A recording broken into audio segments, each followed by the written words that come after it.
2012. Ύστερα από 2 χρόνια διάσωσης, οι κυβερνήσεις του μνημονίου αυξάνουν το χρέος από το 115% του ΑΕΠ στο 160%. Ένας στους 2 νέους εργαζόμενους βρίσκεται στην ανεργία. Χιλιάδες άλλοι μεταναστεύουν ή καλούνται να ζήσουν με 500 ευρώ.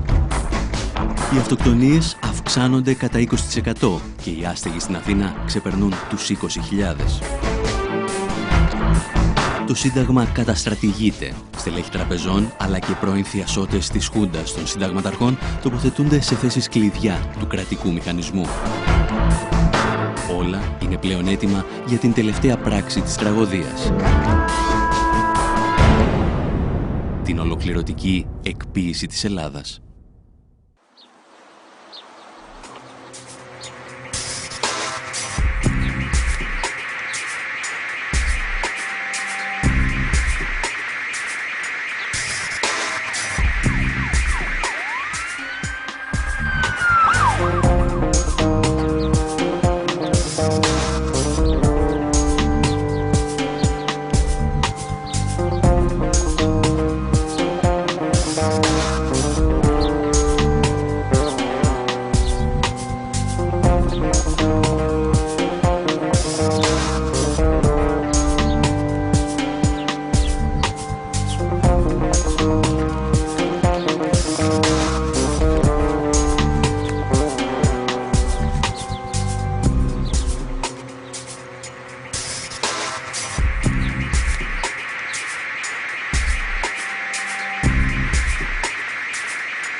«1991. Ο σύντομος 20ος αιώνας φτάνει στο τέλος του. Η Δύση οραματίζεται το τέλος της ιστορίας και επιχειρεί να το εφαρμόσει στη Ρωσία.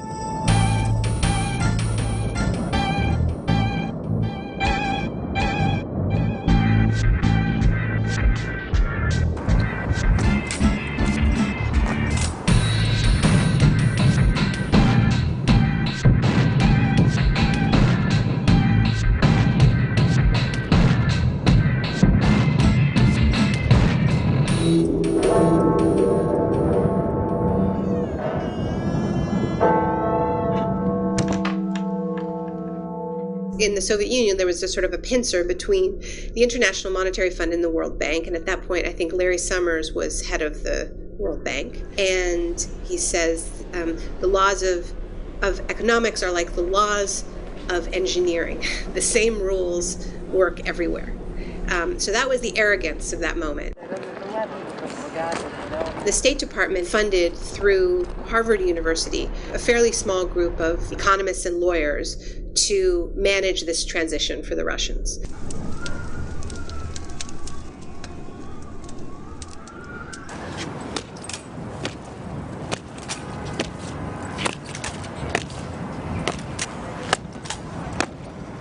Η μετάβαση περιλαμβάνει το μεγαλύτερο πείραμα ιδιωτικοποιήσεων στην ιστορία της ανθρωπότητας. Ένα πείραμα που θα οδηγήσει μια χώρα στην απόλυτη καταστροφή. For $1-2 million, you could buy enterprise where only steel constructions were so costly that it can be, I don't know, hundreds of millions of dollars or maybe billions of dollars.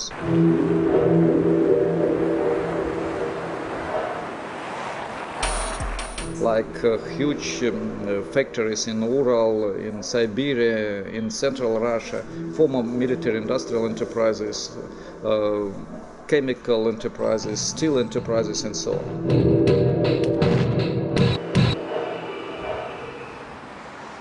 In the center of Moscow, in the Hotel Centralny, which means central, a 19th century beautiful building, they were going to sell it for an equivalent in Russian rubles of $1,000.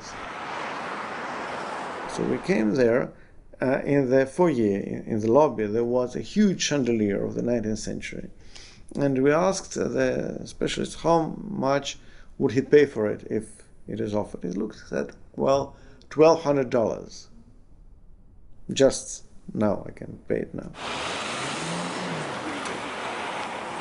It was utterly catastrophic in Russia. It was utterly catastrophic. Millions of people were thrown into extreme poverty. People were hungry and were surviving on their gardens. Life expectancy for Russians dropped by a decade in this period. Explosion of AIDS, of child prostitution. I mean, it was a decimation of a nation.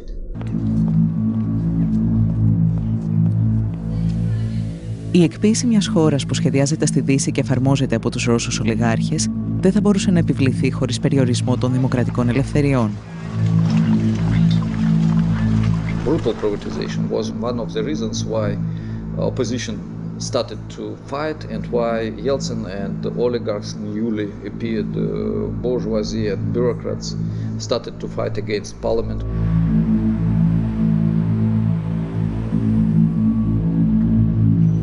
Οι κανόνες του παιχνιδιού πρέπει να αλλάξουν.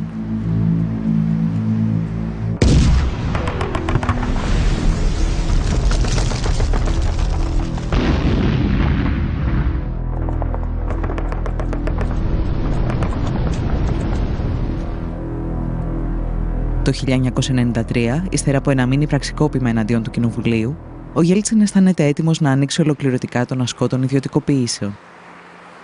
I am absolutely certain that privatization in 1994 wouldn't be even technically possible without the coup d'etat of 1993. Η διαδικασία αυτή ονομάστηκε καταστρόικα.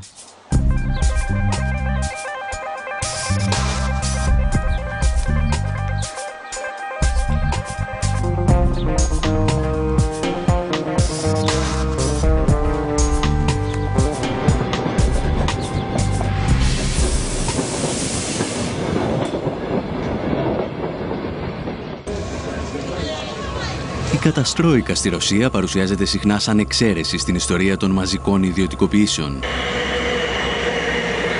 Στην πραγματικότητα ήταν απλώς ένα ακραίο παράδειγμα του πώς η εκποίηση μιας χώρας είναι ασυμβίβαστη με την πολιτική ή την οικονομική δημοκρατία.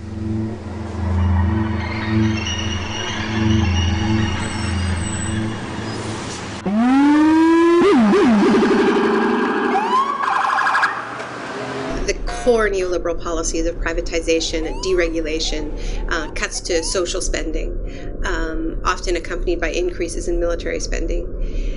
These policies were first imposed under dictatorship. The first laboratories of neoliberalism had nothing whatsoever to do with democracy. Η πρακτική της εκποίησης έρχεται μαζί με τους ανέμους του νεοφιλελευθερισμού που πνέουν για πρώτη φορά στο Πανεπιστήμιο του Σικάγου. Καθηγητές όπως ο Φρίντριχ Φον Χάγεκ και ο Μίλτον Φρίντμαν αναζητούν ένα πειραματικό εργαστήριο για να δοκιμάσουν τη λεγόμενη ελεύθερη αγορά και το ελάχιστο κράτος. Καθώς όμως καμία δημοκρατικά εκλεγμένη κυβέρνηση δεν δέχεται να εφαρμόσει τις ιδέες τους στο έδαφος της, στρέφονται στη Χιλή του δικτάτορα Πινοσέτ και λίγο αργότερα στην Τουρκία του στρατηγού Ευρέν. There's actually a really interesting exchange between Friedrich von Hayek and Margaret Thatcher that I quote in The Shock Doctrine, where Friedrich von Hayek said, I have just come back from Chile, it's wonderful what Pinochet has done, and he's describing this fantastic experiment in neoliberalism, and says, I think you should do this too. And Hayek was a mentor of Margaret Thatcher's. And she wrote him back quite a stern reply, and she said, these types of policies are incompatible with a constitutional democracy. Η Μάργαρετ Θάτσερ θα βρει τελικά έναν τρόπο για να φέρει τη νεοφιλελεύθερη συνταγή των ιδιωτικοποιήσεων στη Δυτική Ευρώπη. Για να το πετύχει όμως θα χρειαστεί 2 πολέμους και την περιστολή των δημοκρατικών ελευθεριών.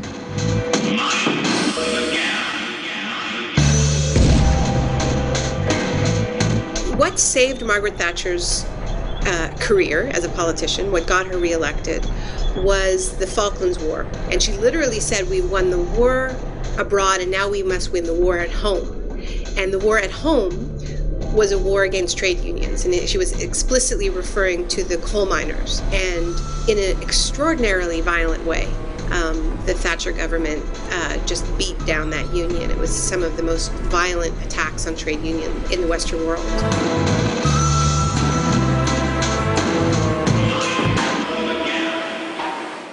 Κλασική περίπτωση η θατσερική Μεγάλη Βρετανία, όπου η διάλυση του εργατικού δικαίου και των δικαιωμάτων των εργαζομένων συνέπεσε με μια ιδιαίτερη αύξηση των μέτρων και των νομοθετικών μέτρων καταστολής.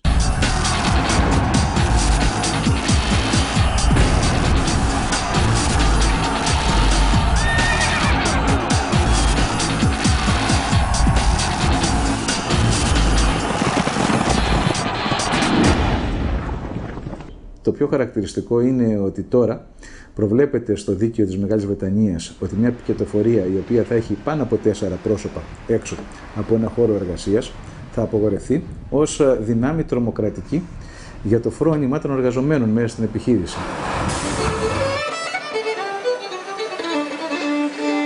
Ο νεοφιλελευθερισμός, ο οποίος υπόσχεται λιγότερο κράτος, απαιτεί έναν πανίσχυρο κρατικό μηχανισμό για να επιβληθεί.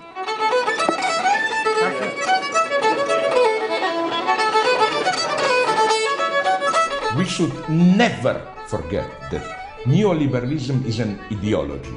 I don't mean this as just dismissing it. By ideology, I mean it's never or very rarely really followed in actual politics. Take Reagan, the first neoliberal in power. Are you aware that, as we all know, the state machinery as such exploded under Reagan? It is clear that neoliberalism can function only through an extremely strong regulative role of the state. So the question should not be these pseudo problems, what amount of state regulation, more capital, but who will do this regulation? A private enterprise system does not mean a free enterprise system. It just means someone's controlling it that you haven't elected. So the idea is with Vulture's Picnic. Οι αιμοσταγείς δικτάτορες όμως, όπως και η θατσερική πολιτική του σοκ, έχουν ημερομηνία λήξης. Πρέπει λοιπόν να βρεθεί ένα νέο μέσο για την επιβολή των μαζικών ιδιωτικοποιήσεων. So it started off without democracy. It started off with dictatorship imposed with brute force, with torture and fear. When the democratic era began in the 80s, there needed to be another mechanism to keep countries in line, and that mechanism became debt.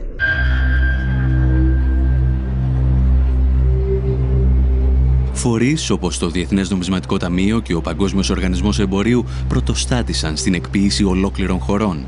Σύντομα όμως, στο πλευρό τους βρέθηκε και η Ευρωπαϊκή Ένωση.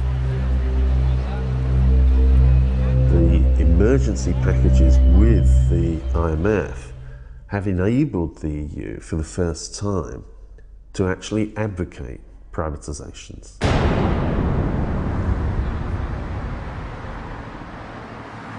Technically, under the treaty, it shouldn't do this, but of course, it's part of the Troika that's imposed the conditions on Greece, on Portugal, and written in very clearly to those documents is this is conditional on privatization. Las condiciones que pone el Fondo Monetario Internacional y los grandes bancos de los Estados Unidos y de Europa son la entrega total de los derechos ciudadanos.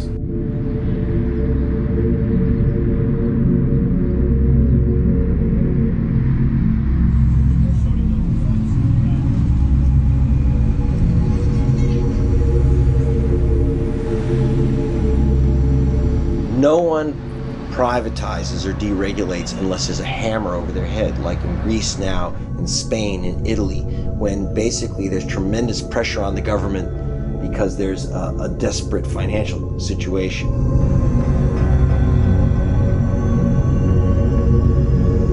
Το χρέος γίνεται μοχλός πίεσης για την ολοκληρωτική εκποίηση και της Ελλάδας.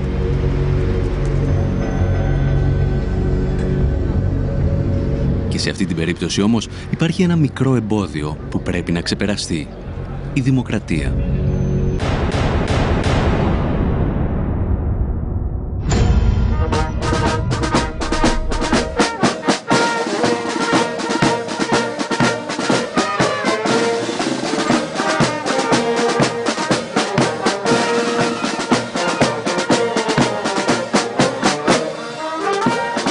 This has been one of those moments when really the mask completely comes off, and the fact that this market system is at war with democracy. The project has been about saying to people, you know, you can vote, but it's going to be a popularity contest.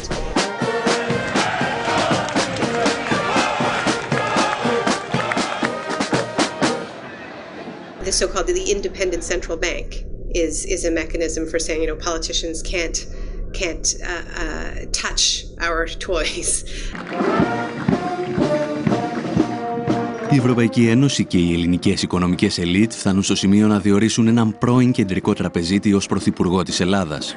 Συνεχίζοντας την πολιτική Παπανδρέου, ο Λουκάς Παπαδήμος τοποθετεί στελέχη τραπεζών όπως ο Γκίκας Χαρδούβελης της Eurobank ακόμη και μέσα στο Μαξίμου.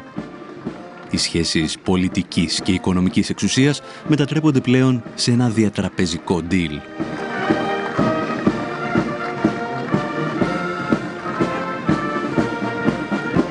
Direct cancelling of democracy. The idea is you play with democracy, but when things get serious, experts to take over. We don't have time to play these games, and so on and so on. Greece is portrayed as sort of a nation of children that needs to, you know, have all of these, the keys to the car taken away. Y es terriblemente grave lo que ocurre en Grecia, ¿no? Aquí nació la democracia. Y el sistema financiero internacional pretende que aquí muera la democracia.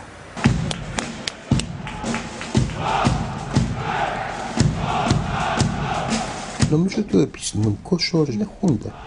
Απλώς έχουμε μια ομάδα πολιτικών οι οποίοι έχουν επικεφαλής τους έναν τραπεζίτη και μάλιστα τον ίδιο τραπεζίτη ο οποίος ευθύνεται σε πάρα πολύ μεγάλο βαθμό για την χρεοκοπία. Είναι μια χούντα τραπεζική, αλλά δεν έχει μεγαλύτερη λαϊκή νομιμοποίηση από τη χούντα του Παπαδόπουλου.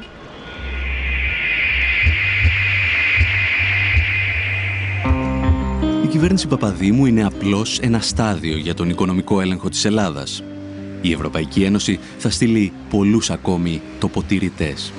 The Floridians have given up their sovereignty to a large extent to Washington, D.C., but in return, they get to decide what Washington, D.C. is going to do because they send their representatives and their senators to Washington, D.C.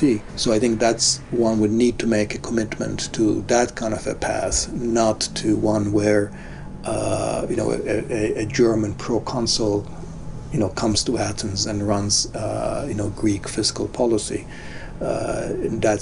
That obviously raises the question of democratic legitimacy to the extreme. Ο Γερμανός έπαρχος ακούει στο όνομα Horst Reichenbach και έρχεται στην Ελλάδα ως επικεφαλής μιας στρατιάς τεχνοκρατών. Δίπλα του, εκατοντάδες γκρίζα κουστούμια της Ευρωπαϊκής Ένωσης και του Διεθνούς Νομισματικού Ταμείου τοποθετούνται στα σημαντικότερα υπουργεία της χώρας. The task force is then, so to speak, the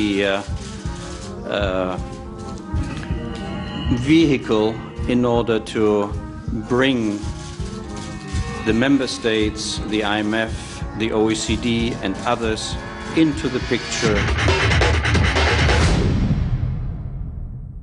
Περνάμε τώρα σε μια νέα περίοδο νεαπικιοκρατική, σε μια νέα περίοδο στην οποία τα διεθνή οικονομικά και πολιτικά κέντρα επιβάλλουν λογικές, όχι πια μόνο τώρα στην Αφρική και στη Λατινική Αμερική, αλλά ακόμα και στην Ευρώπη, και ότι αυτό γίνεται ένα εγγενές κομμάτι της οργάνωσης του ύστερου καπιταλισμού. Welcome. Hello again.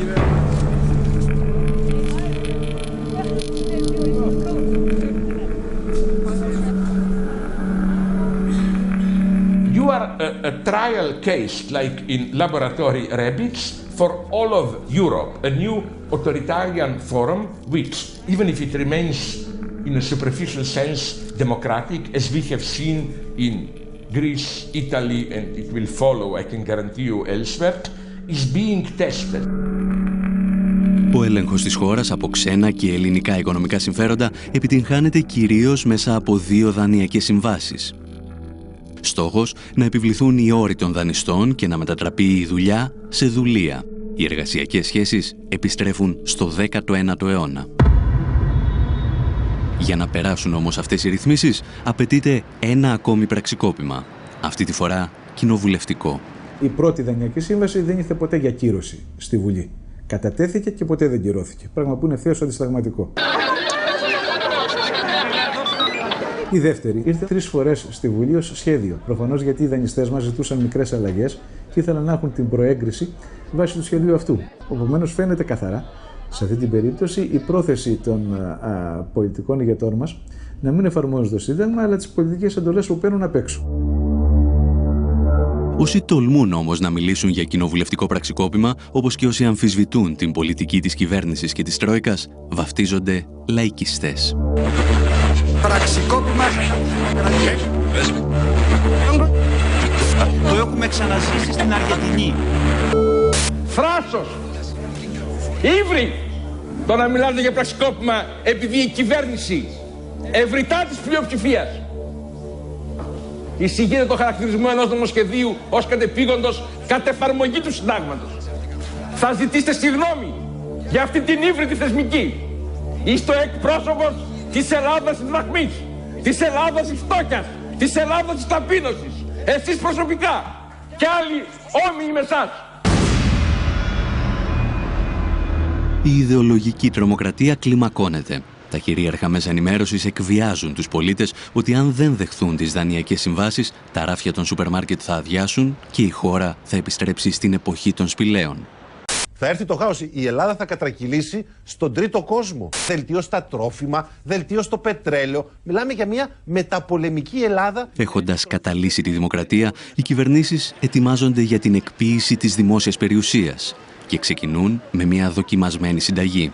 Μετατρέπουν τους δημόσιους υπαλλήλους και το δημόσιο τομέα σε αποδιοπομπαίο τράγο της κρίσης.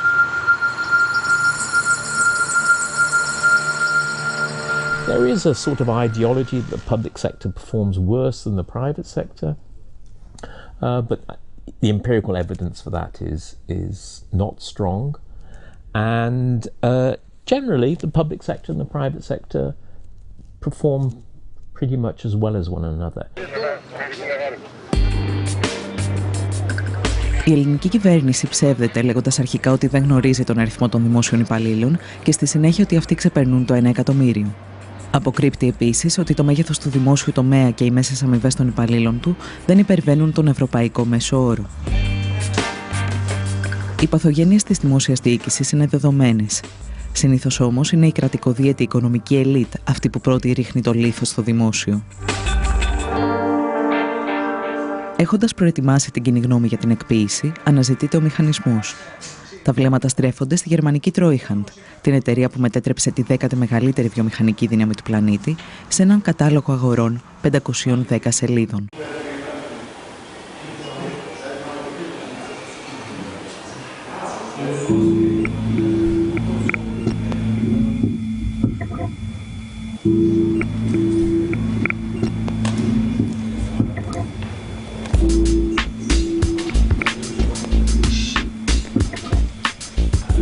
Eurosaal, η αίθουσα του ευρώ.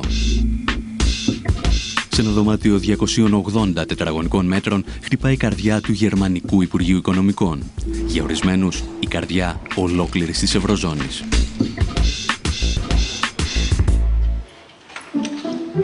Η αίθουσα έχει τη δική της σκοτεινή ιστορία, συνώνυμη της οικονομικής πορείας του σύγχρονου γερμανικού κράτους.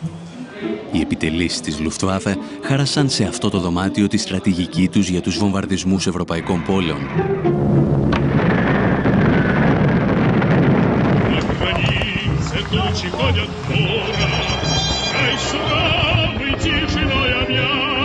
Μετά το τέλος του πολέμου, ο Σοβιετικός στρατός θα στήσει εδώ το δικό του αρχηγείο και λίγα χρόνια αργότερα, στην ίδια αίθουσα, θα υπογραφεί το πρώτο σύνταγμα της λαοκρατικής δημοκρατίας της Γερμανίας.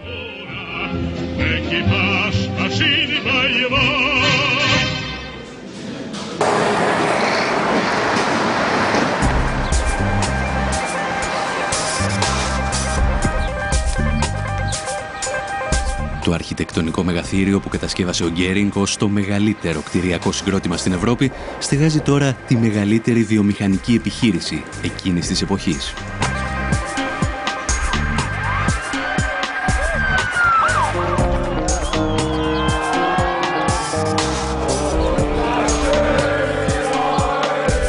Την κατάρρευση του Ανατολικού Μπλοκ, η Τρόιχαντ αναλαμβάνει να εκποιήσει την περιουσία της Ανατολικής Γερμανίας.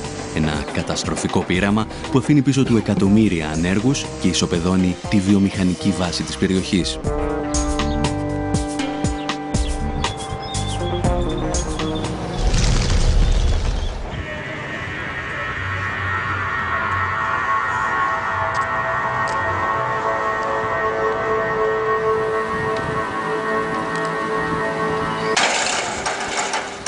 Historisch gesehen ist es natürlich eine fatale Geschichte, weil die Treuhand selbst, also die Idee einer Treuhandgesellschaft, quasi von den Bewegungen innerhalb der DDR ausging.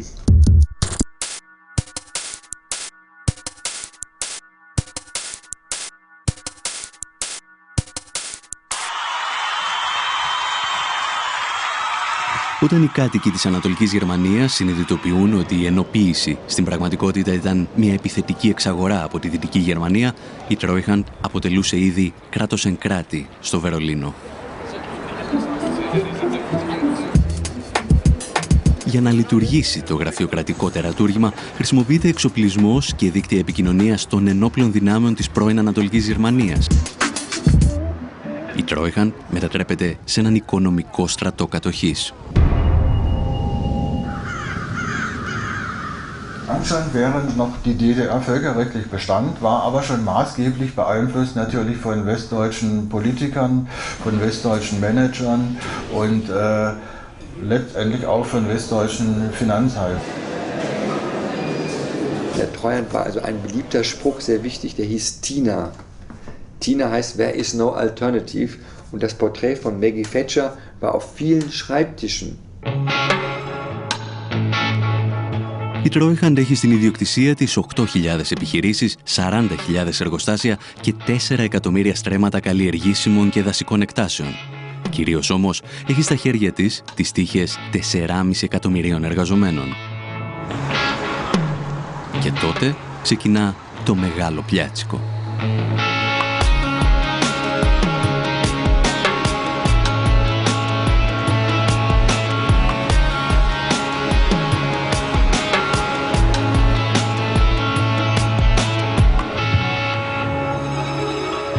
Jeden Tag, ob Samstag oder Sonntag, 10 bis 15 Betriebe privatisieren. Das war natürlich das eigentliche Dilemma und hat auch dann zu Chaos und Schiebereien und Betrügereien geführt. Sind Leute aufgetreten, die überhaupt nicht über das Volumen und den finanziellen Background verfügten, um so ein Unternehmen zu kaufen. Die hatten das Geld schlichtweg gar nicht, sondern sind eingestiegen, haben dann aus dem Unternehmen das Geld rausgezogen, haben damit die Rechnung bezahlt und das Unternehmen nur ausgeplündert und abgewickelt. Und da gibt es zig Beispiele, also sehr, sehr viele. Das hat dazu geführt, dass viele von diesen Firmen dann nachher insolvent waren und von den 4,5 Millionen Arbeitnehmern der DDR-Betriebe blieben nachher nur noch 1,5 Millionen Arbeitsplätze übrig.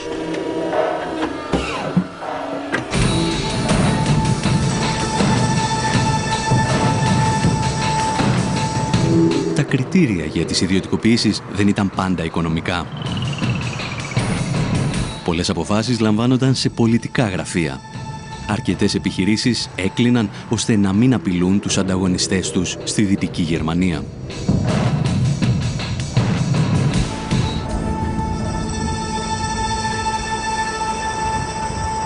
Treuhandbetriebe waren ja nicht wertlos. Da wird immer von marode gesprochen, da waren sicher Betriebe dabei, die nicht funktioniert haben und auch marode waren. Aber es waren auch andere Betriebe dabei, die durchaus mithalten konnten mit westlichen Betrieben, die auch exportiert haben in westliche Länder und die Produkte wurden auch im Westen verkauft. Es gab erhebliche Vorwürfe, dass Parteien Gelder bekommen haben, um bestimmte Privatisierungen zu fördern.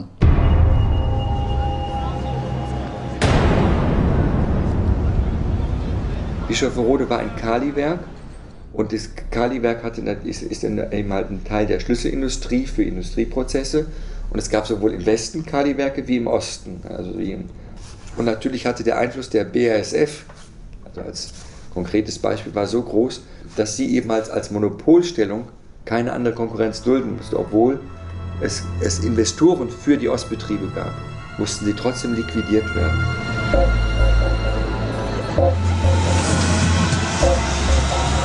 Ο απολογισμός από τη δράση της Τρόιχαντ είναι τρομακτικός. Το ακαθάριστο εθνικό προϊόν στις περιοχές της Ανατολικής Γερμανίας συρρικνώνεται κατά 30%. Η ανεργία από το 0 φτάνει στο 20%. Το σημαντικότερο όμως ήταν ότι αφού ξεπούλησε μια ολόκληρη χώρα, η Τρόιχαντ κατάφερε να παρουσιάσει ζημιές δισεκατομμυρίων.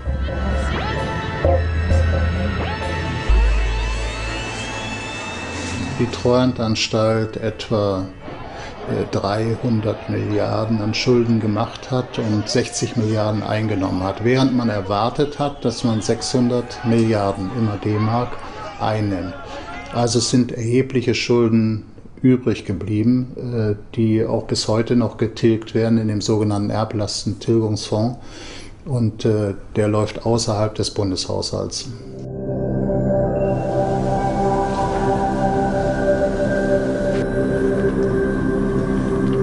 Das kann mit Sicherheit nicht ein Vorbild sein. Ich meine, weil tausende Betriebe, die liquidiert wurden und 250 Milliarden Mark Minus, das kann ja nicht das Vorbild sein, jetzt um einem anderen Land als Vorbild zu dienen. Das kann es eigentlich nicht sein.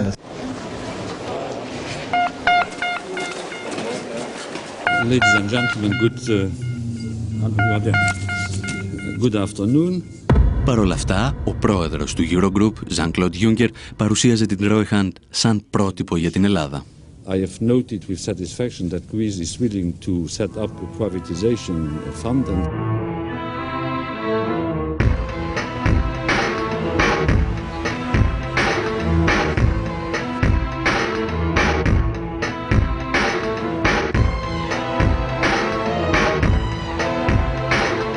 Ένα μήνα αργότερα ιδρύεται το Ταμείο Αξιοποίησης Ιδιωτικής Περιουσίας του Δημοσίου. Η ελληνική Τρόιχαντ στείνει τα γραφεία της πίσω από το κτίριο της Παλιάς Βουλής και τα τρία κόμματα του Μνημονίου, Πασόκ, Νέα Δημοκρατία και Λάος, μοιράζονται τη διοίκηση του οργανισμού. Εδώ είναι ο ομότιμος καθηγητής του Αριστοτελείου Πανεπιστημίου, ο κύριος Κουκιάδης. Τώρα, ο κύριος Κωνσταντίνος Μητρόπουλος είναι ο διευθύνων σύμβουλος και το πιο κεντρικό πρόσωπο. Έχει μια εταιρεία, την Cantor, δούλευε και στον Όμιλο Λάτσι πρόσφατα. Λίγους μήνες αργότερα, ο δημοσιογράφος που παρουσίαζε τη σύνθεση του Ταμείου γίνεται υπεύθυνος επικοινωνίας του. Σε άλλες θέσεις κλειδιά συναντώνται πολλά στελέχη από τις δύο εταιρείες που διεύθυνε ο Κώστας Μητρόπουλος. Politicians, the technical advisors, and the senior managers in the public companies themselves are all very acutely aware that the privatization process gives them opportunities of extremely high-paid directorships, consultancies, etc. with the newly privatized companies.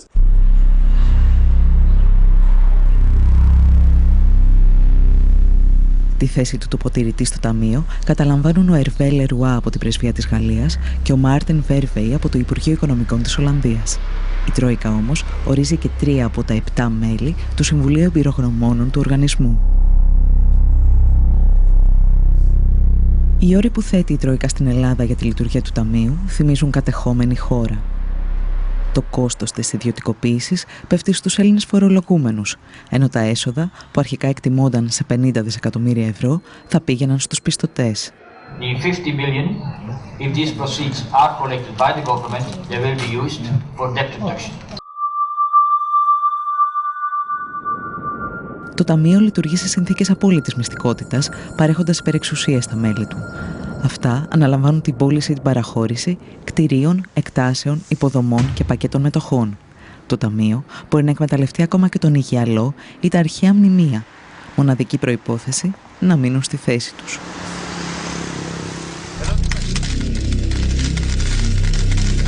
Ακόμη πάντως και πριν από τη δημιουργία του Ταμείου, αξιωματούχοι της κυβέρνησης είχαν αρχίσει να διαλαλούν την πραμάτια του ελληνικού δημοσίου, ταξιδεύοντας σαν περιοδεύων θίασος.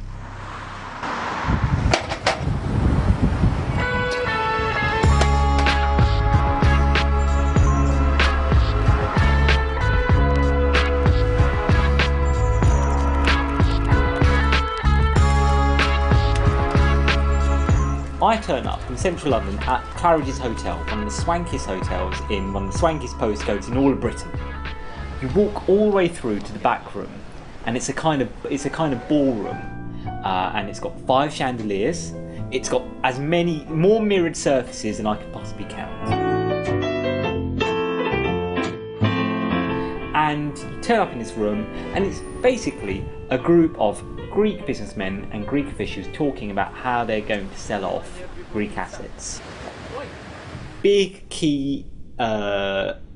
assets belong to the Greek state, belong to Greek taxpayers, would just be flogged off. No more fooling around.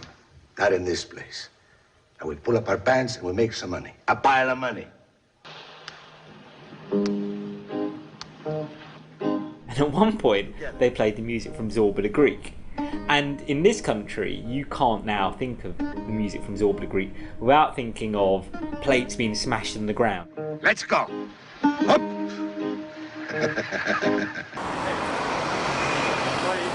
The other thing that you kept hearing in the intervals were you'd hear this song by Monica, who's this Greek pop star, and the lyrics went something along the lines of "Tell me why you don't call me anymore, you don't come anymore." And I thought, again, here's this image which unknowingly they've summoned up of kind of Greece as this kind of pariah state where it's now the pariah within Europe. Η Ελλάδα της εποχής του Ζορμπά είναι η Ελλάδα της υποτέλειας σε ξένες πολυεθνικές που ελέγχουν τις υποδομές της χώρας. Μια υπερχρεωμένη χώρα με ένα διεφθαρμένο πολιτικό σύστημα.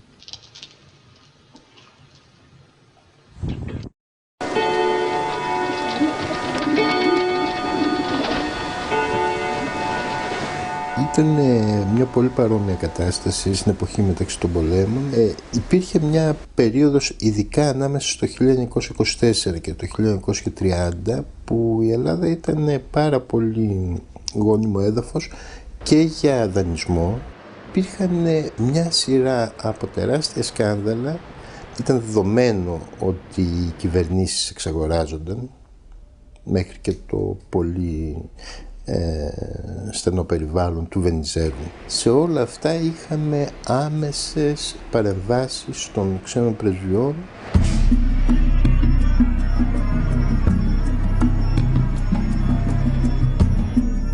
Η σύμβαση με την εταιρεία Power ήταν χαρακτηριστικό τέτοιο παράδειγμα, η σύμβαση με την Ούλεν ήταν χαρακτηριστικό τέτοιο παράδειγμα. Ήταν απικιακές αυτές οι συμβάσεις και αποδείχθηκαν πάρα πολύ επωφελείς για όσους επένδυσαν. Σχεδόν έναν αιώνα αργότερα, η Τρόικα, σε συνεργασία με τις ελληνικές κυβερνήσεις, απαιτεί την επιστροφή των υποδομών της χώρας σε χέρια ιδιωτών. Αυτό που δεν λένε στους πολίτες είναι ότι τα πειράματα της ιδιωτικοποίησης και της απορρίθμισης που προωθούν έχουν αποτύχει ακόμα και στις ισχυρότερες οικονομίες του πλανήτη. Και οι μεγαλύτερες αποτυχίες αφορούν πάντα υποδομές όπως οι σιδηρόδρομοι, το δίκτυο ίδρευσης και ηλεκτρικής ενέργειας.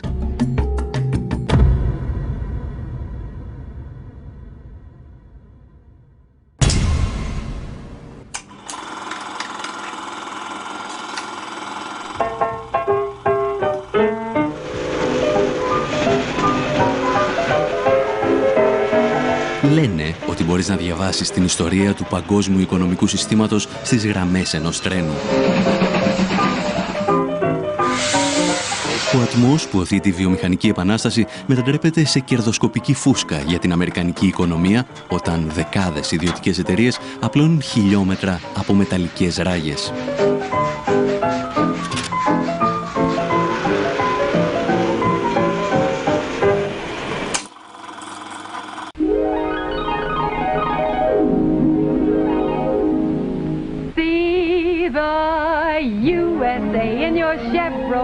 Οι σιδηρόδρομοι συμβολίζουν αρχικά τον κεντρικό ρόλο του κράτους στην οικονομία και τις υποδομές.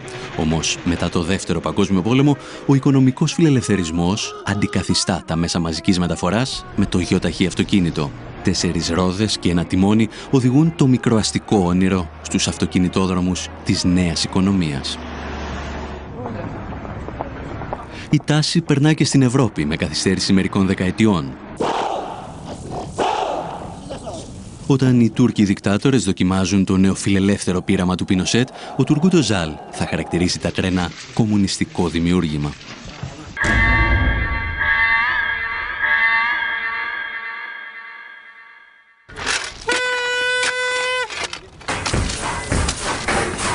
Παρ' όλα αυτά, οι σιδηρόδρομοι στην Ευρώπη παρέμειναν εν πολλοίς στον έλεγχο του δημόσιου τομέα. Μέχρι τη στιγμή που η γυραιά Αλβιώνα αποφάσισε να πραγματοποιήσει ένα καταστροφικό πείραμα. Σαν κινηματογραφική ταινία χωρίς happy end.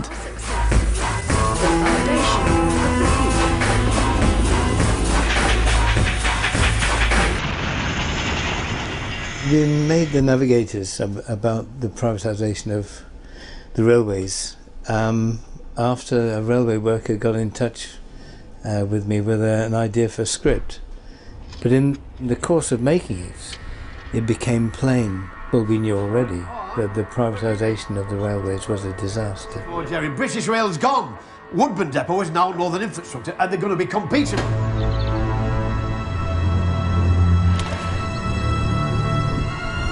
Ακόμη και η Μάργαρετ Θάτσερ αναγνώριζε ότι τα τρένα δεν λειτουργούν αποτελεσματικά έξω από το δημόσιο τομέα. Όμως ο Τζον Μέιτζορ προχωρά στην ιδιωτικοποίησή του το 1993 και το βρετανικό κοινό αντιδρά.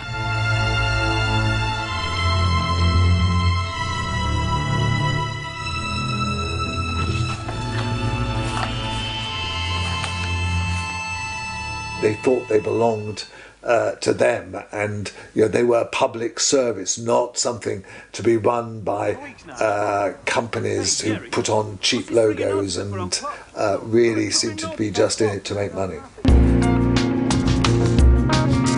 Τα τρένα, το δίκτυο των γραμμών και οι υπηρεσίες συντήρησης τελικά καταλήγουν σε διαφορετικούς ιδιώτες.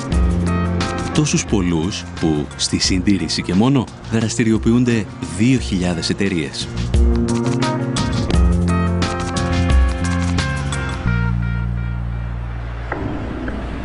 What that meant was first of all, there was a divergence of interests between two parts of a system that should actually really belong together. The stupidity of it came through the subcontracting. That is when a private company, say, gets the job to maintain a section of track. Well, the first company may have quite strict rules about safety. By the time you've subcontracted 2 or 3 stages, who's to know who is safe? Deaths have got to be kept to an acceptable level. Shut up. What's an acceptable level? 2 a year. Yeah, but nobody's been killed for the past 18 months. Any volunteers?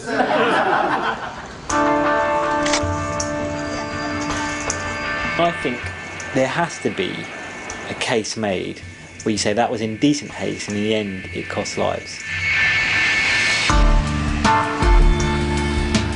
Ο απολογισμός είναι τραγικός. Στα 3 μεγαλύτερα δυστυχήματα που αποδίδονται στην ιδιωτικοποίηση, 42 άτομα χάνουν τη ζωή τους και 600 τραυματίζονται.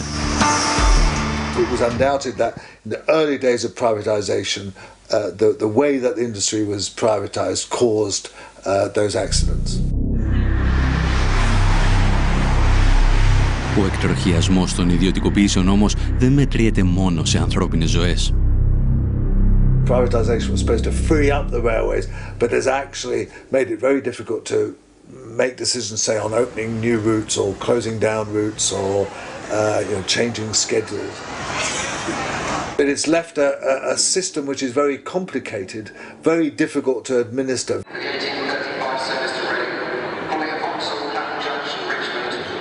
It was bad for the passengers. It was a chaotic organisation. It didn't work and hasn't worked. And it's lost a huge amounts of money. Μέσα σε 3 χρόνια, το δημόσιο πληρώνει σε επιδοτήσεις στις ιδιωτικές εταιρείες ό,τι κέρδισε από το ξεπούλημα των τρένων. Και το κόστος για τους φορολογούμενους δεν σταματά εκεί.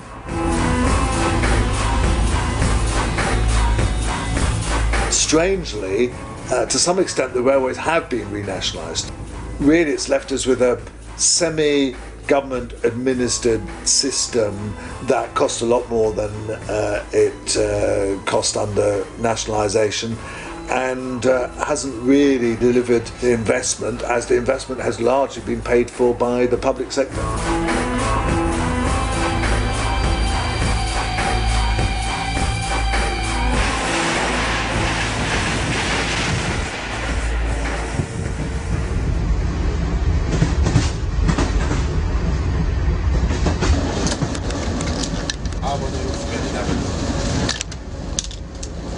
Η Ελλάδα δεν διδάσκεται τίποτα από τη Μεγάλη Βρετανία.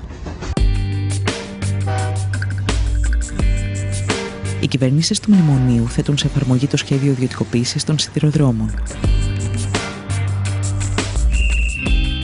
Πάντα με τη βοήθεια των κυρίαρχων μέσων ενημέρωσης. Πάει πολύ αργά, είναι καθυστερημένο στις ώρες του, είναι βρώμικο συχνά, έτσι. Είναι χαρακτηριστικό ότι οι αιτήσεις ζημίες του ομίλου ΟΣΕ και της Τρενοσέ φτάνουν το 1,2 δισεκατομμύρια ευρώ. Τα ελληνικά τρένα παρουσιάζονται ως ο πλέον ζημιογόνος δημόσιος οργανισμός στην Ευρώπη. Ποιος ευθύνεται όμως για αυτό το χρέος?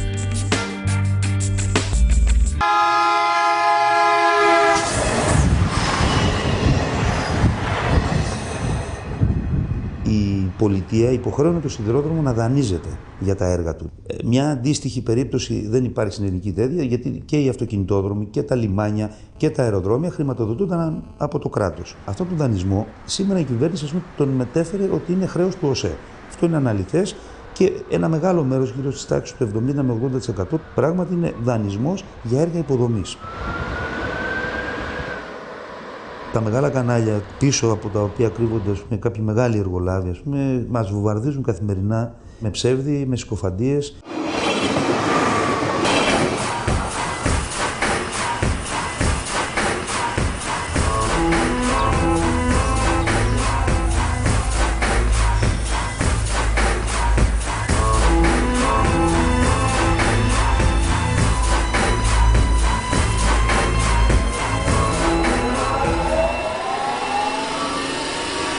Η κριτική εστιάζεται στους μισθούς των εργαζόμενων και στο κόστος λειτουργίας. Έτσι, υποβαθμίζονται κολυσιαία σκάνδαλα, στα οποία μπλέκονται πολιτικοί, ελληνικές αλλά και ξένες εταιρείες.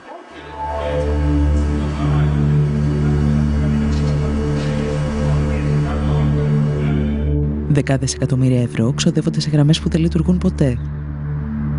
Σειρμοί νοικιάζονται σε τιμές με τις οποίες θα μπορούσαν να αγοραστούν. Το δημόσιο φτάνει να παραγγέλνει από τη Siemens ηλεκτράμαξες χωρίς να έχει ηλεκτρικό δίκτυο για να τις χρησιμοποιήσει. Παράλληλα, πληρώνει μεγάλο εργολάβους για έργα που δεν παραδίδονται ποτέ. Υπάρχει και μια σκοπιμότητα, δηλαδή αποαξιώνουμε τον δημόσιο πλούτο μας με σκοπό, αφού τον απαξιώσουμε, να τον δυσφημίσουμε, έτσι ώστε πολύ πιο εύκολα να πείσουμε την ελληνική κοινή γνώμη ότι ίσως ένας ιδιώτης θα είναι πολύ καλύτερη λύση, για τον ελληνικό σιδηρόδρομο.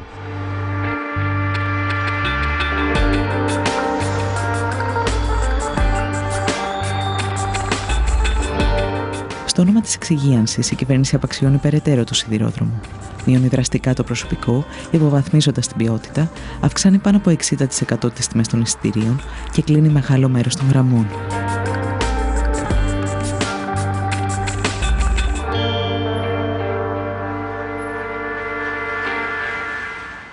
Ιδιαίτερα στο κομμάτι της γραμμής, ας πούμε, Άργους Τρίπολης Καλαμάτας, επενδύθηκαν κάποια εκατομμύρια ευρώ.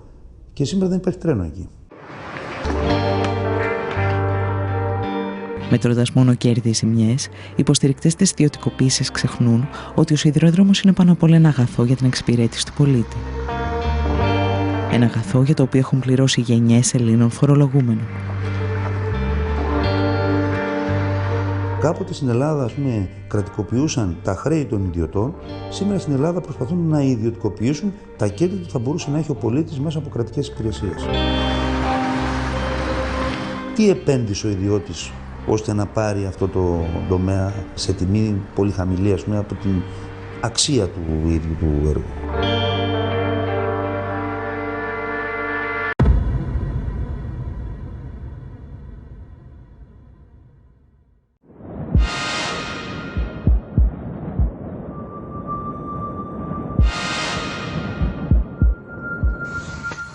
Αν ο σιδηρόδρομος αποτελεί ένα βιβλίο της οικονομικής ιστορίας, το δίκτυο ίδρευσης προσφέρει μαθήματα για τη διαχείριση ενός μονοπωλίου. Και αυτή τη φορά έχει έρθει η σειρά του Παρισιού να πληρώσει το λογαριασμό.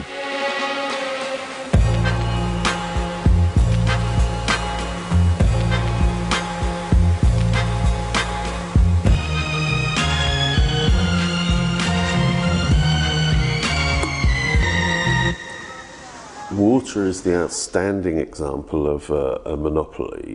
No water company in the world operates on a competitive basis. There's only ever one network. It's not worth ever investing in two competing networks.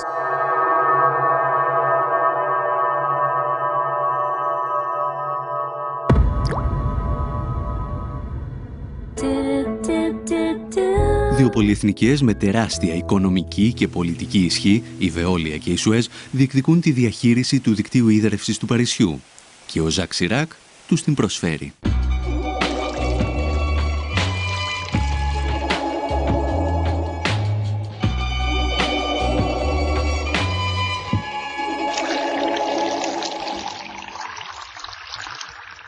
En 1985, il y a eu une décision politique prise par Jacques Chirac, qui était alors maire de Paris, de diviser Paris en deux, selon les deux rives, et en divisant Paris en deux selon les deux rives, de confier à chaque grand groupe privé et à sa filiale une rive de Paris pour la distribution de l'eau et la facturation. Il n'y avait pas d'arguments techniques avancés. Il n'y avait pas d'arguments, on va dire, même financiers. Il y avait, je pense, une position idéologique qui était de dire le privé est plus efficace. Ο λογαριασμός έρχεται φουσκωμένος στους πολίτες. Οι τιμές αυξάνονται συνεχώς επί 15 χρόνια. Le bilan au niveau du prix de l'eau, c'est une facture qui a quand même été multipliée par 260%, donc fois 2,5. Donc c'est vrai qu'on a eu une augmentation croissante du prix de l'eau, avec parfois, comment dirais-je, pas d'explication technique ou économique qui justifiait l'augmentation.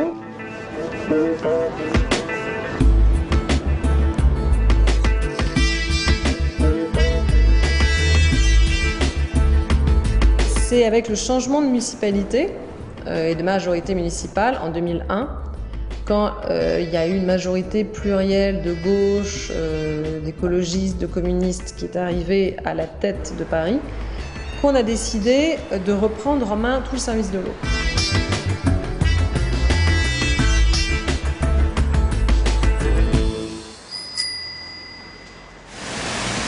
Σε αντίθεση με τους ιδιώτες, η νέα δημοτική εταιρεία ίδρευσης, η οποία συστήνεται το 2010, μειώνει τα τιμολόγια κατά 8% και επενδύει όλα τα έσοδά της στην ανανέωση του δικτύου. Il y a aussi, pour moi, une question très importante qui est une question de démocratie. C'est-à-dire qu'une gestion publique permet, si elle est bien faite, d'avoir une plus grande évaluation politique par la collectivité parisienne.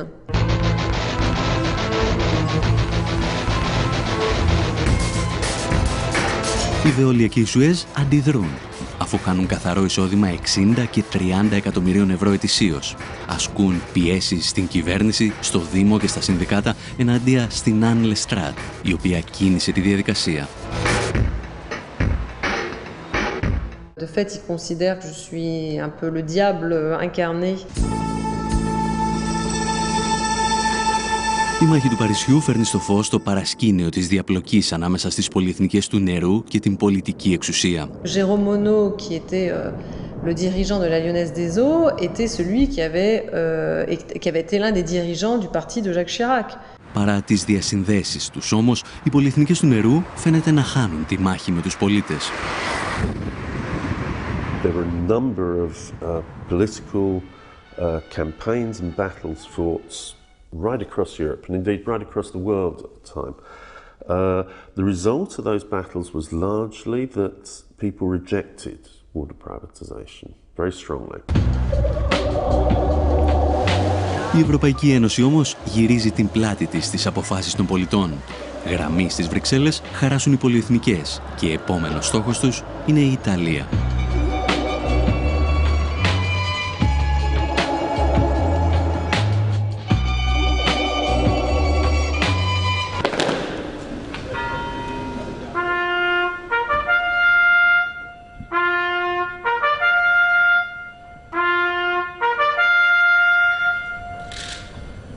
There was a referendum on water privatisation, and 57% of the population turned out to vote, and 96% of them voted that they did not want water privatisation.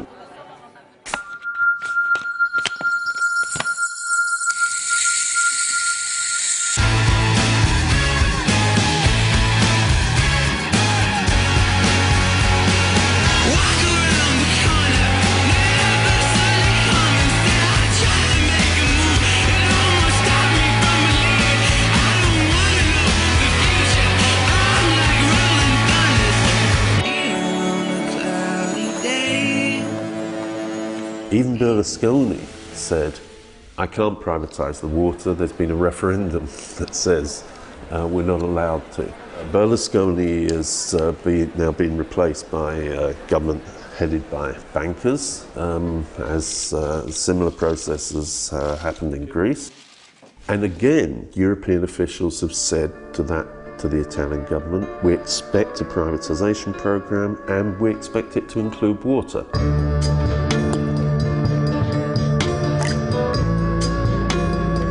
Με μυστική επιστολή τους προς τον νέο Ιταλό Πρωθυπουργό, ο Ζαν-Κλοντ Τρισέ και ο Μάριο Ντράγκι από την Ευρωπαϊκή Κεντρική Τράπεζα απαιτούν αυτό που απέρριψε ο Ιταλικός λαός.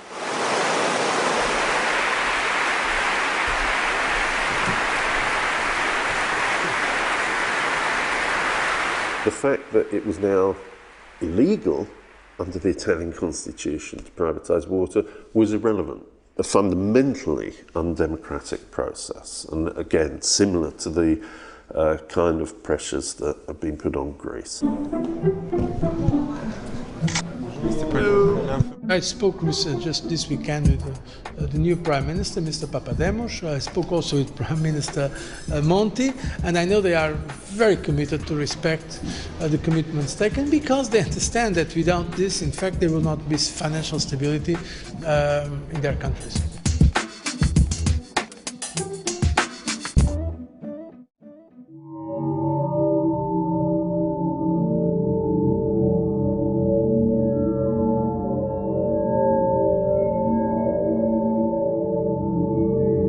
Γνωρίζουμε παγκοσμίως ότι εκεί που δρά βοηθητικά το Διεθνές Νομισματικό Ταμείο, τα νερά ιδιωτικοποιούνται.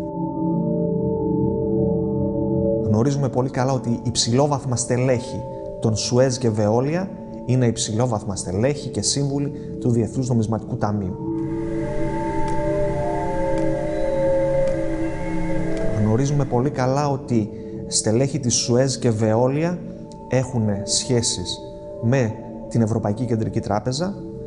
Γνωρίζουμε πολύ καλά ότι στο Ευρωκοινοβούλιο πληρώνονται πολλοί άνθρωποι για να κάνουν lobbying εκεί μέσα και να προασπίσουν συμφέροντα των δύο αυτών πολυεθνικών. ότι οι άνθρωποι των εταιριών μπαινοβγαίνουν σε κυβερνήσεις και όταν φεύγουν οι κυβερνήσεις ξαναμπαίνουν μέσα στις εταιρείες. Στην Ελλάδα, η κυβέρνηση Παπανδρέου τοποθετεί ως διευθύνοντα σύμβουλο της ΕΙΔΑΠ ένα πρώην υψηλόβαθμο στέλεχος της Veolia. Ο Νίκος Μπάρδης, που προωθούσε την ιδιωτικοποίηση για λογαριασμό της Γαλλικής Πολυεθνικής, σήμερα χαρακτηρίζει την Ελλάδα προπύργιο της Σοβιετικής Ένωσης.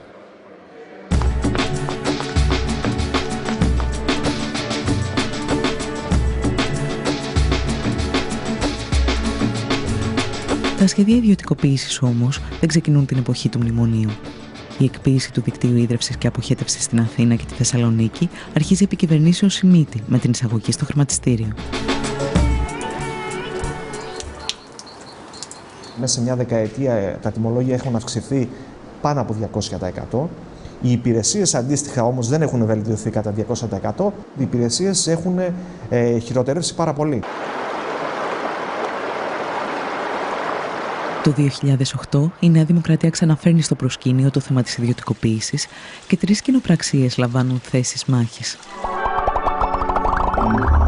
Ήταν ο όμιλος της Σουέζ με μια κοινοπραξία με την Ελάκτορ. Ήταν ο όμιλος της Veolia, της δεύτερης μεγάλης πολυεθνικής, με τον όμιλο της Μαρφίν. Και μια ισπανική αυτή τη φορά, η Aqualia, μαζί με τη Γεκτέρνα. Στελέχη της Σουέζ τότε ερχόντουσαν στα κτίρια. Το τι συζητιόνταν πίσω από κλειστές πόρτες δεν το γνωρίζουμε. Αυτό όμως που γνωρίζουμε πάρα πολύ καλά είναι ότι οι εταιρείες αυτές και κυρίως η Σουέζ έχουν κατηγορηθεί στο εξωτερικό για χρηματισμό δημοσίων υπαλλήλων, κρατικών υπαλλήλων και πολιτικού προσωπικού χωρών της πολιτισμένης Δύσης. Δεν μπορώ να φανταστώ ότι εάν συνέβη κάτι τέτοιο εκεί, αποκλείεται να έχει συμβεί και στη χώρα μας.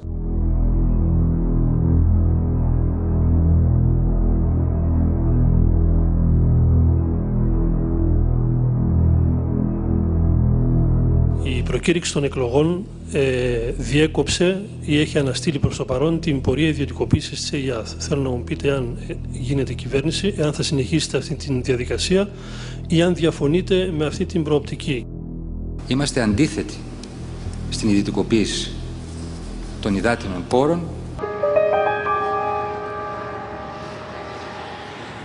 Πρόκειται για ένα ακόμα προεκλογικό ψέμα της σοσιαλιστικής παράταξης. Μετά τις εκλογές, η κυβέρνηση συνεχίζει τα σχέδια ιδιωτικοποίησης 2 κερδοφόρων επιχειρήσεων, της ΕΙΔΑΠ και της ΕΙΑΘ. Το κύριο επιχείρημα του κράτους, αλλά και των εταιριών που λιμένονται τον υδάτινο πλούτο του πλανήτη σε όλα τα μήκη και τα πλάτη, ότι δεν πρόκειται να αγοράσουμε τα ποτάμια σας, δεν πρόκειται να αγοράσουμε τις πηγές σας, δεν πρόκειται να πάρουμε τα δίκτυα και να φύγουμε. Αυτά είναι εδώ. Όπως και η Ακρόπολη είναι εδώ και θα την αγοράσουν και θα φύγουν. Εμείς θα πάρουμε μόνο τη συντήρηση, τη διανομή, τη διαχείριση και την τιμολογική πολιτική.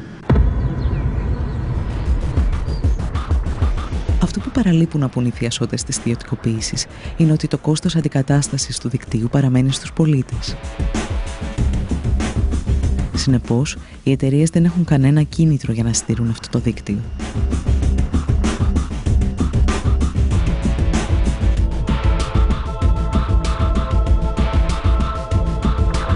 Ελλειπή συντήρηση, κέρδος για τον ιδιώτη, καταστροφή του υλικού, αντικατάσταση από τον Έλληνα πολίτη. Τα κέρδη στον ιδιώτη, η ζημία στον Έλληνα πολίτη φορολογούμενο.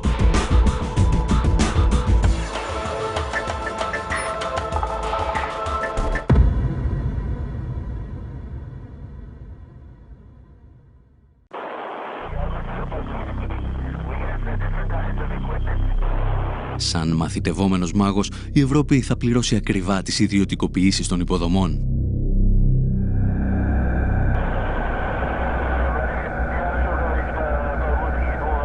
Οι δυνάμεις της αγοράς όμως θα δείξουν το αληθινό τους πρόσωπο ακόμη και στη γενέτειρα του νεοφιλελευθερισμού, τις Ηνωμένες Πολιτείες.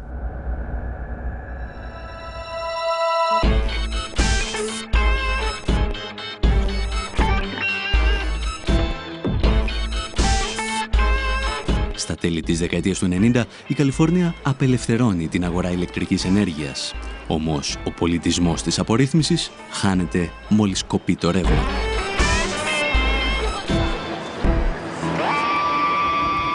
The fantasy that you can have a market in electricity or gas, that's just not possible. It is a natural monopoly. There's only one wire going to your house.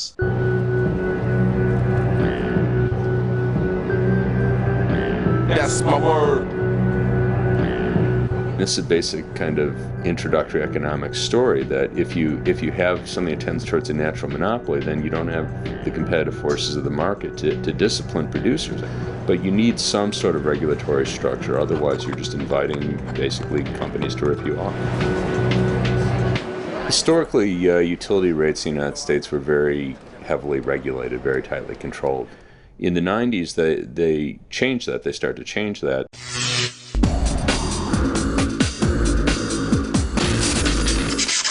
We were going to deregulate the construction, operation, and ownership of the generation plants while leaving the transmission system and the distribution system in the hands of the utilities. Οι εταιρείες παραγωγής ενέργειας μπορούν πλέον να αυξήσουν ανεξέλεγκτα την τιμή χονδρικής. Για να το πετύχουν, αναπτύσσουν σύνθετες στρατηγικές εξαπάτησης με κωδικές ονομασίες. In the case of Enron, they did things like they even had names for them. They're traded as Death Star, Get Shorty, Ricochet, Cramming, False Scheduling. One was named Fat Boy after the first nuclear bomb that was dropped. Οι εταιρείες φτάνουν στο σημείο να διακόπτουν την παραγωγή ηλεκτρισμού προκειμένου να παρουσιάζονται ελλείψεις και να αυξάνεται η τιμή της κιλοβατόρας. Las Vegas Code, Jim. This is Rich.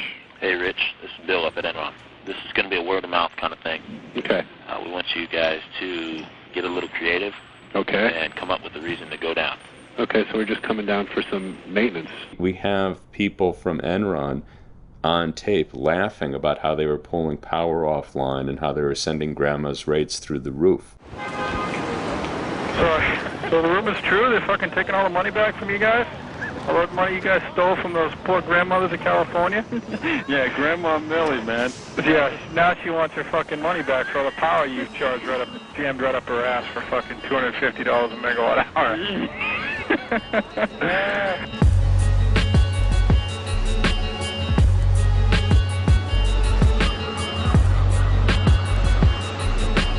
The other was basically to game the market. So basically they can get paid for electricity that they were never actually delivering. And what ended up happening was you had prices rising hundreds of percent, even thousands of percent during those peak periods.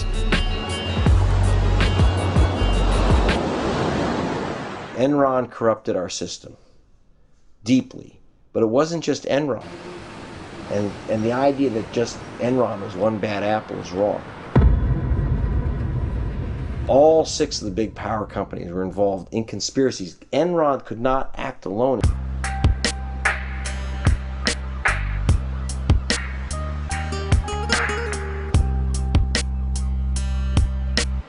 Στην Καλιφόρνια, οι πολίτες πληρώνουν το κόστος του πειράματος και με έναν διαφορετικό τρόπο. Οι δυνάμεις της αγοράς αφήνουν εκατομμύρια ανθρώπους κυριολεκτικά στο σκοτάδι. First blackouts were in June of 2000, so you had basically producers refusing to produce at the prices they were being given, and the utilities ended up having blackouts. Η απελευθέρωση της αγοράς ενέργειας στην Καλιφόρνια επιβλήθηκε υπό την ασφικτική πίεση μεγάλων επιχειρήσεων. Ακόμη και αυτές όμως βγήκαν ζημιωμένες από την απορρίθμιση.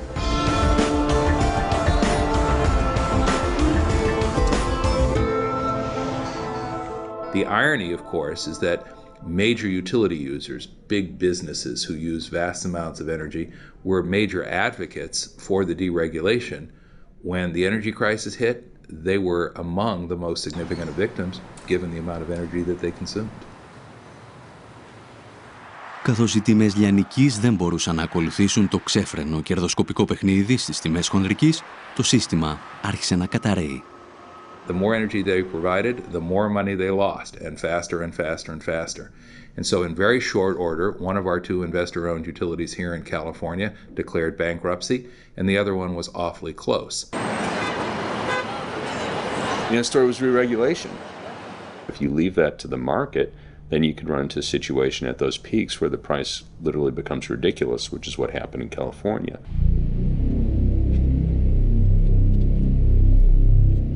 Regulation is the application of democracy to the economy. It's how we as a public democratically control monopoly businesses so they don't control us. That's my word. Struggle in the past. That's my word.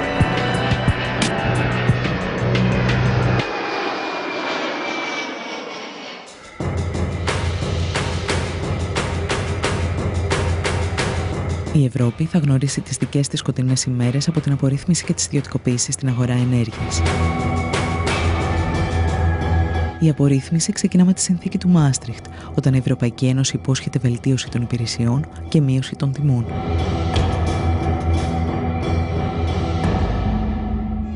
In the European Union, where the market has been opened up, any electricity producer or supplier can access transport and distribution networks to supply its customers, which encourages competition.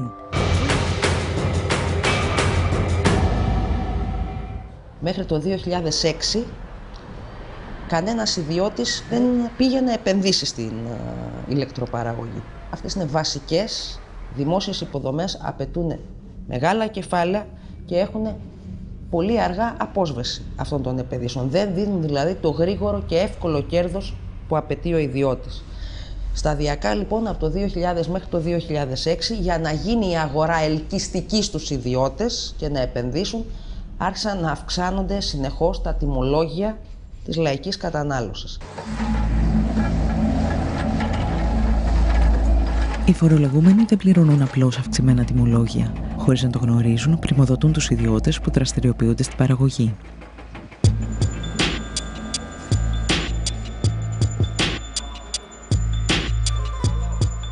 Ο Μυτιληνός έχει την αλουμίνα της Ελλάδος και ο Λάτσης στα ελληνικά πετρέλαια, τα δηληστήρια. Αυτοί χρειαζόταν ρεύμα και κάναν μονάδες παραγωγής ρεύματος για τις δικές τους επιχειρήσεις. Όμως επειδή είδαν ότι συμφέρει καλύτερα να μην κάνουν αυτό, να μην παίρνουν το δικό τους ρεύμα, δίνουν αυτό το ρεύμα στη ΔΕΗ με 100 ευρώ τη μεγαβατόρα στη χοντρική, ενώ η ίδια η ΔΕΗ πουλάει ρεύμα και στους άλλους βιομήχανους αλλά και σε αυτούς με 43. Τα φωτοβολταϊκά πληρώνει η ΔΕΗ 51 λεπτά την κιλοβατόρα, ενώ η ίδια πουλάει 11. Με τις συνεχείς αυξήσεις των τιμολογίων όμως, οι ιδιώτες καταλαβαίνουν ότι μπορούν να κερδοφορήσουν και από την εμπορία της ηλεκτρικής ενέργειας.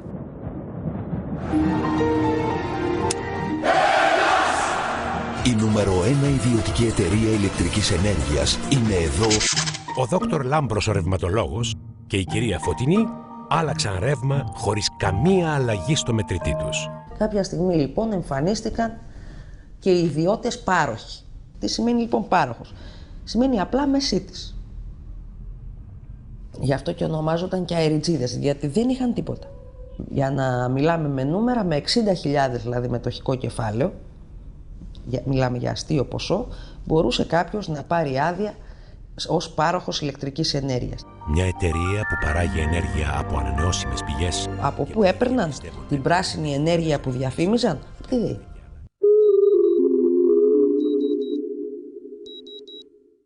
Αρχικά, οι ιδιώτες έπρεπε να εγγυούνται ότι διαθέτουν το ρεύμα που υπόσχονται να πουλήσουν. Η Ευρωπαϊκή Ένωση όμως τους απάλλαξε και από αυτή την υποχρέωση.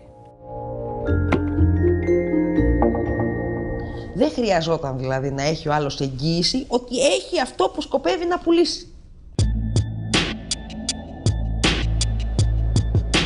Υπό αυτό το καθεστώς, η Ελληνική Ρυθμιστική Αρχή Ενέργειας θα ανοίξει τις πόρτες σε εταιρείες από τις οποίες σύντομα θα προκύψουν οι Enron της Ελλάδας.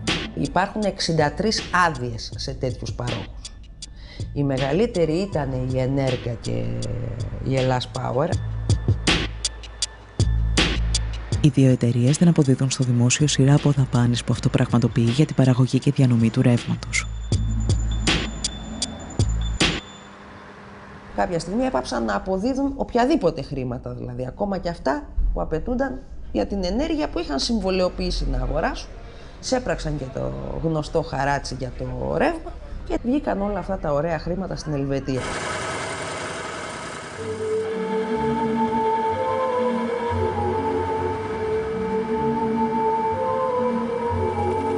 Η περίπτωση της Ενέρκα και της Ελλάς Power είναι απλώς η κορυφή του παγόβουνου των εκατοντάδων εκατομμυρίων ευρώ που στοιχίζει στους Έλληνες φορολογούμενους η απορρίθμιση.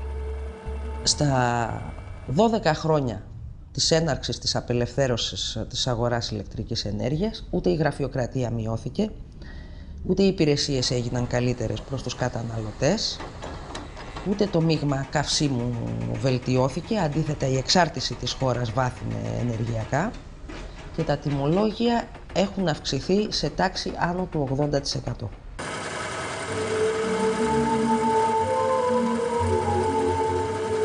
Οι φορολογούμενοι είναι τα πρώτα θύματα. Το κόστος όμως μετριέται και στις πλάτες των εργαζομένων. Το βάρος του έργου πέφτει στα ορυχεία και στους σταθμούς παραγωγής. Πριν την απελευθέρωση που ξεκίνησε το 98-99, είχε 35.000 εργαζόμενους, τακτικό προσωπικό, και σήμερα έχει 22. Δηλαδή μια πολύ μεγάλη μείωση του προσωπικού που αυτό αντικαταστάθηκε από εργολάβους, εργαζόμενους σε εργολάβους, εργαζόμενους σε δουλεμπόριο και πολλούς έκτακτους. Οι εργολάβοι δεν τους ενδιαφέρει ιδιαίτερα η ποιότητα, αντιθέτως τους βοηθάει να μην γίνονται καλές συντηρήσεις για να έχουν δουλειά. Επίσης έβγαλε πολλά ατυχήματα, δεν υπάρχει χρονιά η ΔΕΗ να μην έχει 2, 3 και 4 θανατηφόρα ατυχήματα.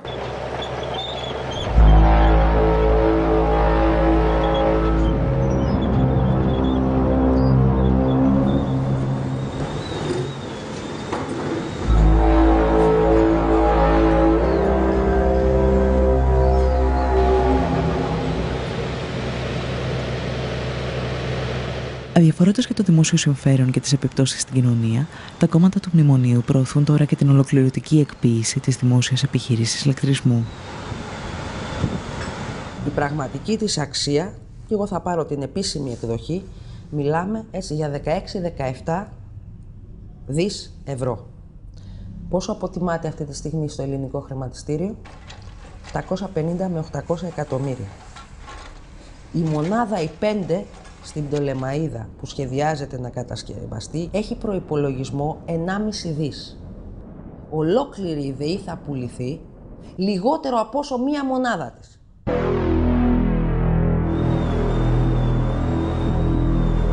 Ο ελληνικός λαός στην ουσία πλήρωσε χρόνια να κάνει δίκτυα μέχρι να πάει μέχρι το τελευταίο χωριό, τα οποία θα μπορούν να τα εκμεταλλεύονται πλέον οι ιδιώτες, κυρίως είναι οι ιδιώτες κρατικοδίαιτε, και βγάζουν από αυτά παρά να προσφέρουν κάτι. Η ΔΕΗ δεν χτίστηκε από κανέναν ιδιώτη, χτίστηκε 60 ολόκληρα χρόνια από το ειστέρημα του ελληνικού λαού. Η ηλεκτροδότηση σε όλη τη χώρα είναι περιουσία μας. Δεν μπορούμε να τη χαρίσουμε.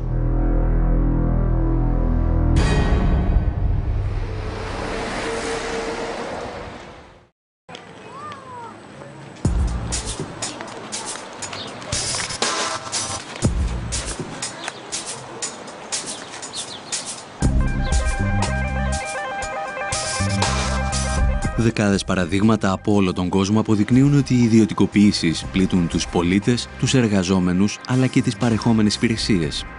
Σήμερα παρουσιάζονται σαν αναγκαιότητα για την αντιμετώπιση της κρίσης χρέους.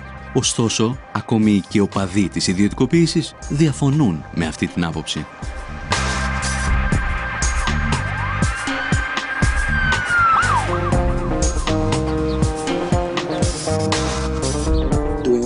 Privatization isn't necessarily the best thing to do in the middle of an economic crisis, because privatization is certainly going to lead to people being laid off. And the worst thing that you can do during a crisis is give people more reason to lay off workers. You will get a bit of money in the short run because of that. So it'll be good for your balance sheet for maybe a year, but then after that you lose income. In real economic terms, will be a drop in the ocean in the short term and an economic loss in the long term. Εν τέλει, η παγκόσμια κρίση χρέους, την οποία δημιούργησε ο ιδιωτικός τομέας, είναι το πρόσχημα για μια γενικευμένη επίθεση στη δημόσια περιουσία. Μια επίθεση που σε ορισμένες περιπτώσεις γίνεται συγκαλυμμένα.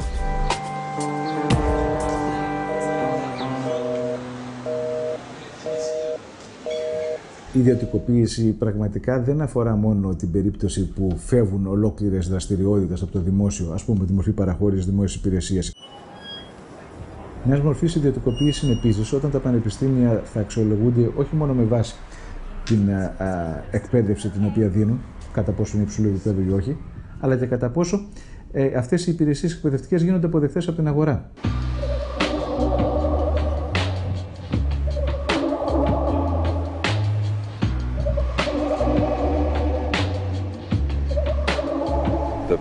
Supposedly public universities are being forced to adapt themselves to the same kind of market imperatives. So what we will find is a process of assimilation in which the public universities become more and more like the private ones, profit-making enterprises that seek essentially to sell education. And that the whole principle of public education is that education isn't a commodity, it's the right of every citizen. Η προσπάθεια ιδιωτικοποίησης συνεχίζεται ακόμη και σε αυτό που ο Μάρξ κάποτε αποκαλούσε γενική διάνοια, τη συσσωρευμένη κοινωνική και τεχνολογική γνώση που παράγει τον πλούτο μιας κοινωνίας. How Bill Gates became the richest man in the world. It was precisely through privatization of commerce. In what sense? What Bill Gates offers is something that constitutes the very common space that we use in order to communicate, to exchange notes, not only knowledge, but generally news, whatever, like internet, whatever. In order to be in touch with each other, we have, as it were, to enter the Bill Gates domain.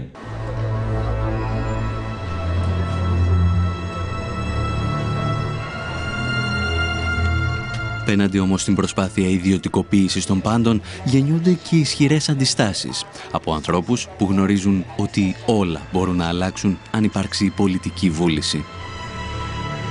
Τα προβλήματα όμως της οικονομίας δεν είναι ποτέ κυρίως νομικά, είναι πολιτικά. Όταν υπάρχει πολιτική απόφαση, όλες αυτές τις διαδικασίες μπορούν να αναστραφούν.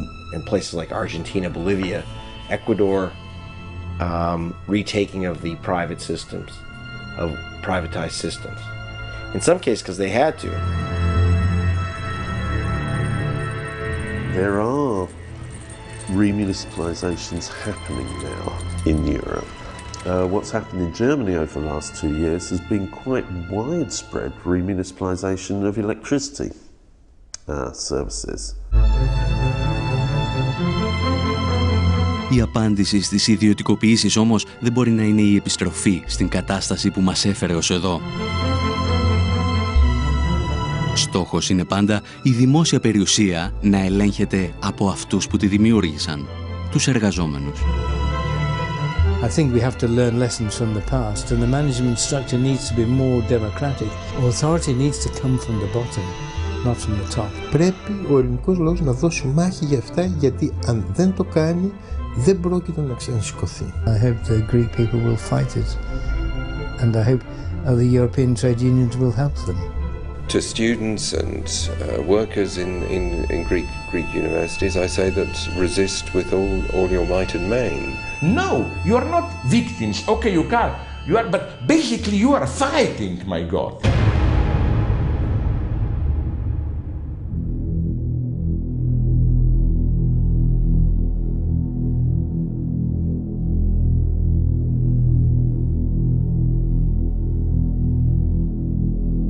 Μπορέσει ο σημερινός άνθρωπος να υπερβεί τη φυσική του ροπή προς την αδράνεια, την ησυχία. Αν στο Θουκυδίδης το είχε πει αυτό. Ή η ελευθερία ή η ησυχία πρέπει να διαλέξετε. Είτε είσαστε ελεύθεροι είτε είσαστε ήσυχοι. Τα δύο μαζί δεν γίνονται.